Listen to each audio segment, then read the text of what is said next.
Ce nourrisson était encore entre la vie et la mort il y a quelques heures. Oussaïed est né dans un hôpital chypriote il y a à peine un mois, avec une malformation cardiaque congénitale. Ses parents sont des réfugiés syriens. Quand Oussaïed est né, le docteur m'a annoncé qu'il avait un problème au cœur, très rare. Il m'a dit que nous devions quitter Chypre, qu'une opération d'urgence était nécessaire. L'hôpital là-bas n'avait pas le matériel adéquat.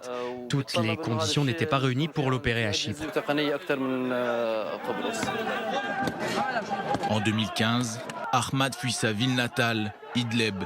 Au moment où la guerre civile fait rage en Syrie, il parvient à rejoindre Chypre clandestinement, par la mer, avec sa femme et son premier enfant.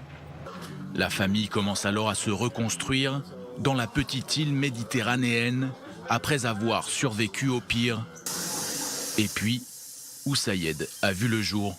Le cœur est composé d'un côté droit et d'un côté gauche. Le côté droit pompe le sang vers les poumons et le côté gauche pompe le sang vers le reste du corps. Et tout le côté gauche du cœur de ce bébé était en fait inexistant. L'urgence de la situation ne laisse pas d'autre choix à Ahmad que de s'envoler avec son fils vers une destination où il n'aurait jamais imaginé mettre les pieds un jour. Je me fous pas mal des relations entre Israël et la Syrie. Mon problème n'est ni politique ni religieux. C'est un problème de santé. La vie de mon fils est la chose la plus importante au monde. J'ai tout de suite dit que j'irais en Israël s'il le fallait, ou n'importe où ailleurs.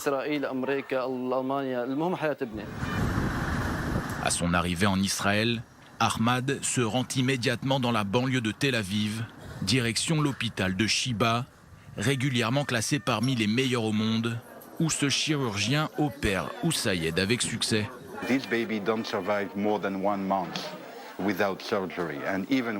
Les bébés qui naissent avec ce type de malformation ne survivent pas plus d'un mois sans chirurgie. Et même avec une opération, le taux de mortalité reste très élevé, peu importe l'hôpital. À Shiba, disons que nous avons l'habitude de traiter ce genre de cas très complexes avec de très bons résultats.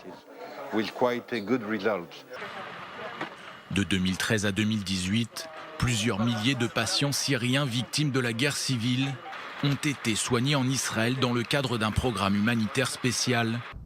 Et puis le régime syrien et son armée ont fini par reprendre le sud de la Syrie et le contrôle de la zone frontalière, ne laissant pas d'autre choix à l'État hébreu que de mettre fin à son assistance médicale.